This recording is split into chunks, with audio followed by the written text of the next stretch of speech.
Virat Kohli isn't just a name that plays cricket, but in the last decade, he emerged as no less than a demigod. It was his prolific batting and the ability to score centuries at will around the globe that made him stand out among the rest. Ever since Virat's Test debut in 2011, there emerged a few batters who came close to matching the genius of Kohli but couldn't surpass the king.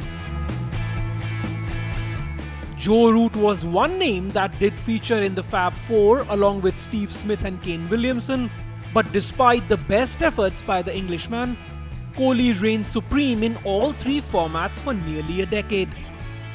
From his Test debut year in 2011 till the end of 2019, Virat smashed 7,202 runs in 141 Test innings at a whopping average of almost 55. He had smashed 27 Test tons during this period, which was the second most after Hashim Amla among active players back then. However, the South African batter took 74 innings more than Virat to score that one extra 100. Till that moment, Root didn't even feature among the top 7 players. But things were about to change. 22nd November 2019, the date when Virat smashed a magnificent 136 in the second test versus Bangladesh and wrapped up another brilliant year in whites. But little did anyone know that an agonizing time awaited Virat. Well, who would have imagined back then that it would be the last Test 100 which Virat would score in over 3 years? A lean patch so bad that Virat seemed like a mere shadow of his vintage best. At a time when Virat was experiencing the lowest of lows, Root was leaping like a salmon. 2021 proved to be the breakthrough year for the former England captain.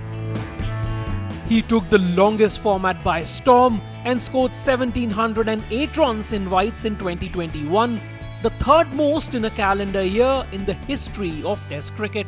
From his debut in 2012 to the end of 2020, Root scored 17 Test hundreds, but has added 17 more since then till the end of the second Test versus Sri Lanka. With centuries in both innings of the Lord's Test, Root took his total tally of Test runs to 34, the most among active cricketers. Virat too broke his 100 drought in whites with 2 tons in the first half of 2023, but he is now left at the 4th spot on the list with 29 tons in total. Clearly, while Root rose up the ranks at the speed of light, Virat is now last among the Fab Four as far as statistics are concerned. But the fans still believe in Virat Kohli. Those who have watched him from close quarters know that when on song, he will once again score centuries for breakfast. And despite the twilight of his career, the world awaits for the king to roll back the glory days and reclaim his throne.